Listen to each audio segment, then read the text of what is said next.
Caríssimo Queciano, fala, minha caríssima Queciana, professor Ítalo Trigueiro na área, meninada, vindo aqui para bater um papo com vocês sobre realidade brasileira, ok?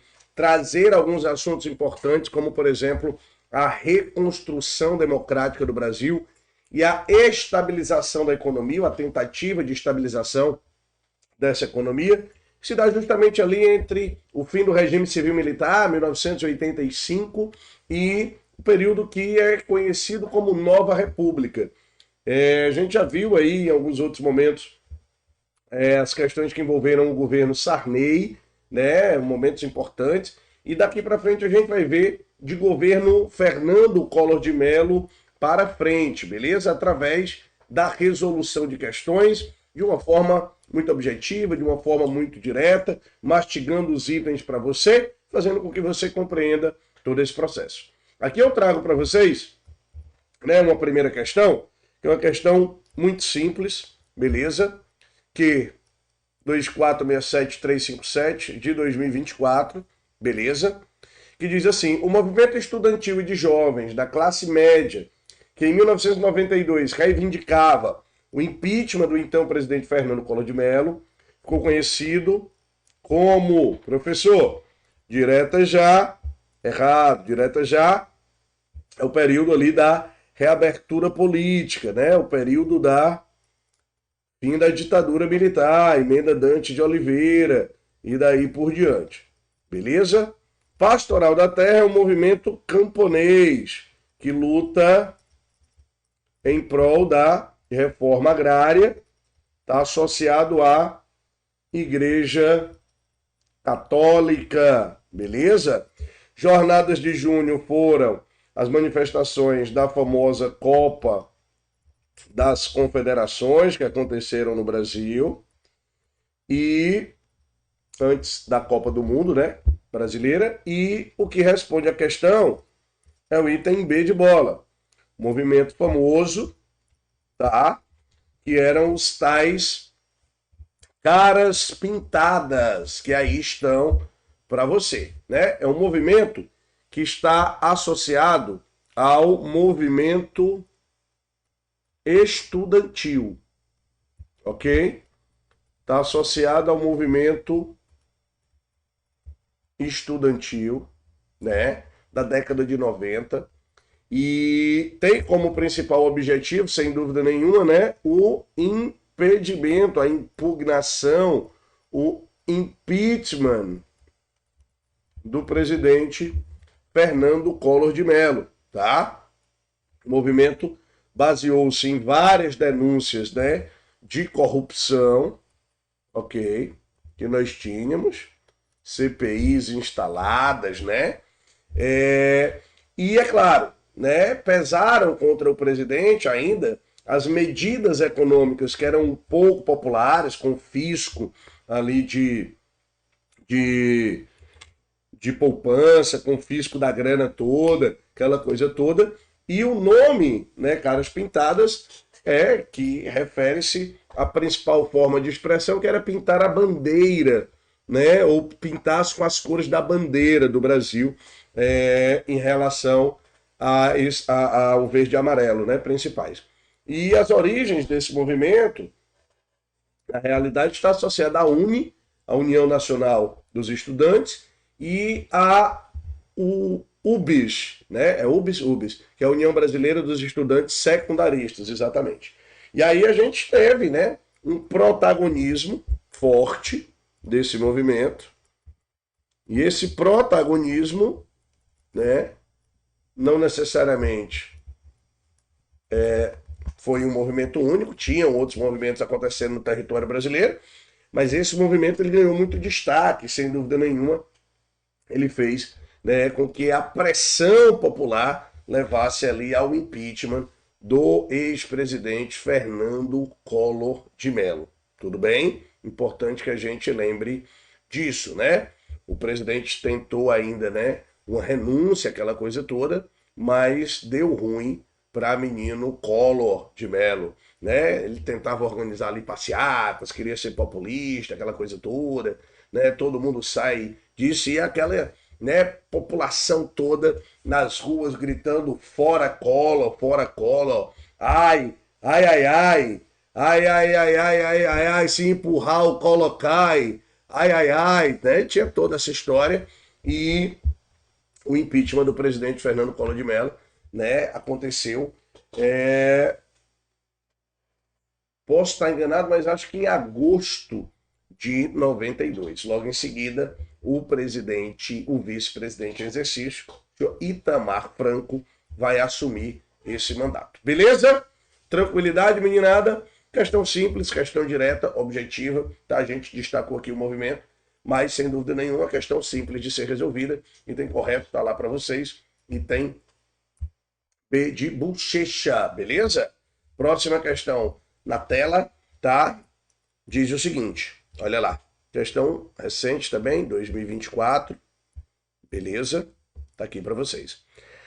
Avancemos um pouco mais no tempo e tomemos como objeto a produção dos historiadores relativa ao que se convencionou chamar de transição política rumo ao regime democrático no país.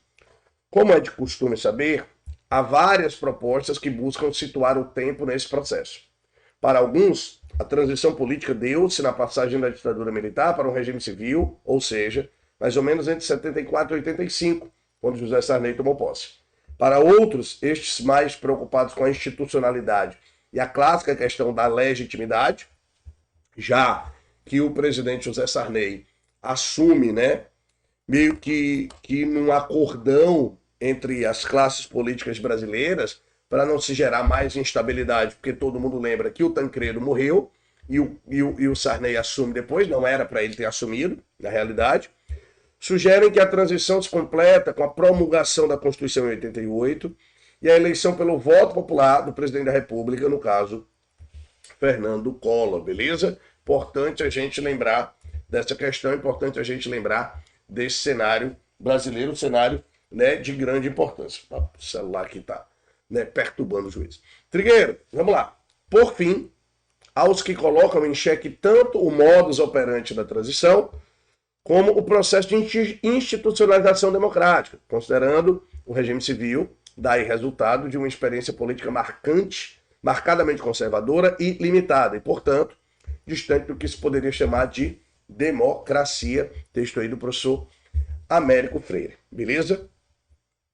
Apesar de existir diferenças na produção historiográfica sobre o período pós-ditadura, é possível identificar algumas proximidades entre elas.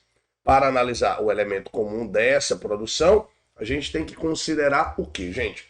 Olha lá, é importante que a gente lembre que quando eu falo, né, da historiografia, ramo da história aí, né, que vem sendo debatido, sendo discutido, né, formulado, reformulado, tá? Dentro da perspectiva histórica, eu acho que a historiografia é um caminho, né, muito interessante. É importante que a gente lembre que nessa perspectiva a gente tem uma visão que eu gosto sempre de colocar da historiografia que não pode ser resumida de forma alguma, tá, a um episódio, né, único ou a um momento único, talvez, da história. Não, a gente não pode limitar, reduzir essa condição de forma alguma, tá? E é importante que a gente entenda que quando a gente fala, né, da historiografia nesse contexto, nesse momento histórico, eu tenho que ter um aporte,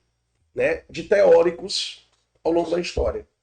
E para avaliar isso, eu tenho que fazer um retorno a uma política que não é brasileira, tá? Eu tenho que fazer um retorno a uma política que a gente chama de francesa. Tudo bem? Por quê, Trigueiro? Porque é lá que essa historiografia brota, certo? Quando a gente fala de historiografia, eu gosto sempre de colocar isso, a historiografia é o estudo das melhores maneiras de interpretar as fontes históricas e os modos como a história é escrita, né? Não é um fato único, não é, né, uma coisa única. É a arte de escrever a história. A gente sempre coloca isso. E essa historiografia é constituída por tudo, né, dos historiadores que fizeram, pensaram, né, assim como o modo operante, parte dessa construção histórica. Tá? Isso, para a gente, é importante. para analisar o elemento do texto, certo? Comum dessa produção, devemos considerar a concepção da democracia como instrumento de dominação da burguesia? Não, porque seria só uma visão. A defesa da atuação dos militares como fator de equilíbrio na transição política? Em que momento? Né? Defender. A presença de aportes teóricos da história política francesa, que garante a formação, por exemplo, do Estado Democrático na França. Beleza? Com a Revolução. Ele fala no item D do apagamento da participação da classe operária no processo político. Eu não posso apagar a participação, perdão. Não posso apagar a participação de uma classe tão viva, que é a classe operária. E o item E fala a crítica ao uso da memória no campo da história política em razão da sua subjetividade. Pelo contrário, tá? A gente não pode pensar nessa condição. Beleza? O item tá errado. Opção correta, item C de casa. Tranquilos? Beleza? Item C de casa é o item correto. Gente, pensar historiografia não é um trabalho simples, não é um trabalho fácil. Né? É o trabalho do historiador. É uma questão mais complexa, mas pode aparecer numa prova como um destaque desse, né? Tem um textão sobre reabertura, redemocratização, sobre esse processo inteiro, e ele traz para a historiografia. Então, pode aparecer, professor? Pode aparecer numa prova. Beleza? Próxima questão. Na tela, 2399764, de 2022. No início da década de 1990, ganhou impulso, inclusive no Brasil, uma ideologia contrária ao Estado intervencionismo e protecionismo, com a defesa do Estado mínimo, subordinado à economia de mercado e capaz de atrair investimentos internacionais. Pode-se dizer que assim adotava-se o quê? Em 1989, um ano antes, né, da referida data, é assinado um documento chamado Consenso de Washington. Beleza? Trigueiro, o que é esse Consenso de Washington? O Consenso de Washington é uma espécie de bula, é uma espécie de receita que foi formulado pelo Fundo Monetário Internacional, o FMI, pelo Banco Mundial, o BIRD, e pelo Tesouro dos Estados Unidos da América. E esse consenso, esse documento, né, ele garantia aos países que estavam ali na condição de subdesenvolvido ou queriam, né, uma outra condição, que seriam países em desenvolvimento, se você quiser assim chamar, que esses países iriam se tornar países desenvolvidos se cumprissem à risca o receituário do Consenso de Washington. Ó, se você fizer isso, isso e isso, você vai virar um país desenvolvido. E esse receituário, ele acabou se transformando num fruto envenenado para muitos países que o adotaram de uma maneira atabalhoada, de uma maneira cega, vamos dizer assim. Até porque, para muitos autores, inclusive para o Prêmio Nobel de Economia Joseph Stiglitz, na época, o Consenso de Washington não deriva de ação econômica, mas de postura ideológica. E essa postura ideológica tinha, né, alguns elementos que deveriam ser cumpridos à risca. Então, o que é que o Consenso de Washington dizia? Olha, você quer ser desenvolvido? Quero. O que é que você tem que fazer, bebê? Primeira coisa, abra o seu país para as empresas multinacionais. Beleza. Abra para as multinacionais, porque isso garante concorrência, garante um produto melhor, né? Olha que maravilha. Segundo, privatiza tudo. Privatiza tudo, até a mãe, se der. Privatiza a porra toda, tá? Abre para multinacional, privatiza tudo que pode, beleza. Mantenha a austeridade fiscal. Professor, o que é isso? É quando o governo arrecada mais do que gasta. Gente, isso é tarefa de casa, né? É tipo a conta da minha casa. Eu não posso gastar mais do que eu ganho. Austeridade fiscal e taxa de juros atraentes para os investimentos internacionais. Faça isso que vai dar tudo certo. Muitos países fizeram. Brasil, Argentina, né? E eu não sei se deu tão certo quanto se imaginava, tá? Alguns outros países decidiram não adotar e ter um crescimento, ou ter um modelo de desenvolvimento e crescimento próprios, tipo China, tipo Índia. E aí o que que acontece? Esses países apresentaram um crescimento muito mais efetivo. Essas características todas, elas são características de um momento histórico que nós chamamos de quê, professor? De neoliberalismo. O neoliberalismo, a doutrina, né, tem algo que nem concorda com isso, né?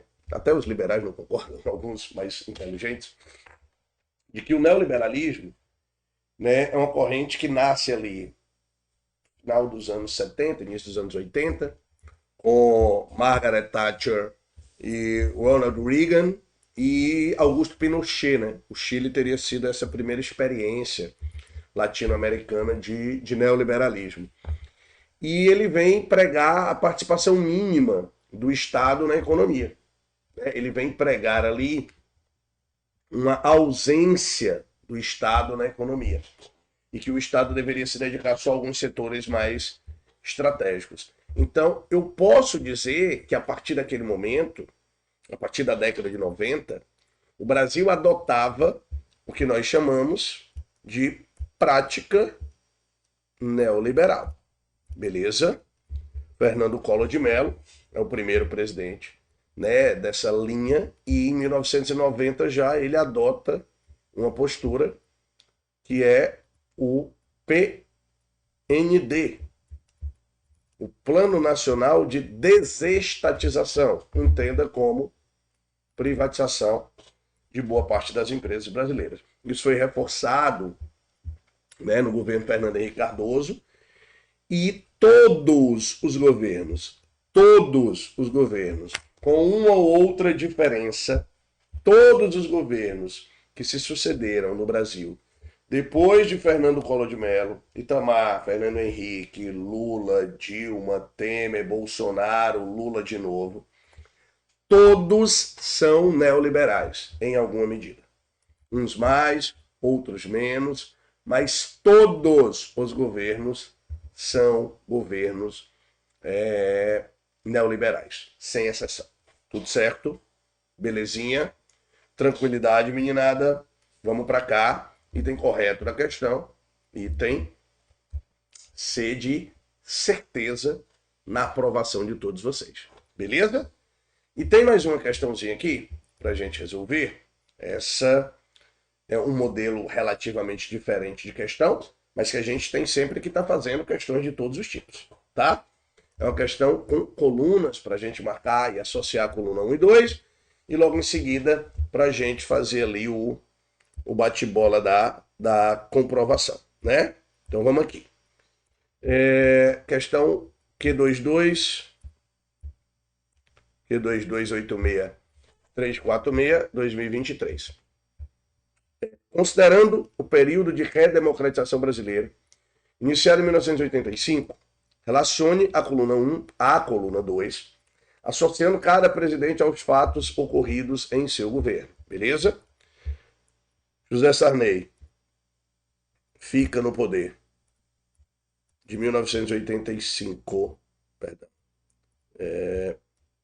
1985 a 1990, eleito de maneira indireta, né, vice-presidente do Tancredo.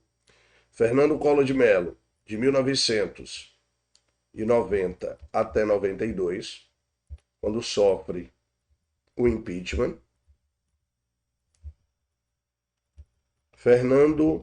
Itamar Franco fez ali a transição 92, 94. Fernando Henrique Cardoso, 1994. 95, né? Para frente. 95 até 95, 96, 97, 98, 99, até 2002. Quando, né, nós temos também a aprovação da reeleição para presidente, né, da República com o governo do senhor Fernando Henrique Cardoso, FHC. Beleza? E aí, vamos lá. Durante o seu governo, foi criada a Unidade Real de Valor, o RV, um indexador, um superindexador, que passaria a corrigir diariamente os preços como uma espécie de moeda, que mais tarde foi substituída pelo Plano Real. Isso aqui, eu nem vou voltar lá para os itens, é governo Itamar Franco. Portanto, você bota lá um 3 no governo Itamar. Beleza? Criticado por seguir a receita neoliberal do FMI, congelou os salários do funcionalismo público, cortou despesas e abriu o mercado para o capital internacional, reduzindo impostos de importação. Isso aqui, características do governo de senhor Fernando Henrique Cardoso. 4.